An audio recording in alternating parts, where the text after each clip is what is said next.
The muscle up is an advanced calisthenics bodyweight explosive movement. Here's a quick tutorial on the main techniques on utilizing the kipping motion to complete the muscle up. To get started, grab the bar with a just outside shoulder width overhand grip and hang with your arms and legs fully extended with your lats contracted. To create the kipping motion for momentum, contract your abs and glutes, then swing your body forward in front of the bar to create an arched position, then swing your body back behind the bar in the hollow body position. This will create the necessary momentum to pull your body up over the bar in a curved motion rather than a straight line up.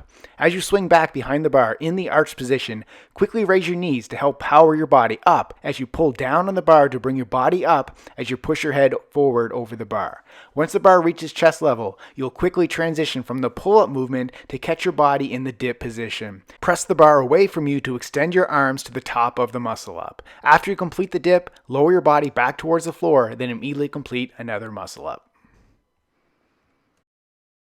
Subscribe to get a new exercise video every day.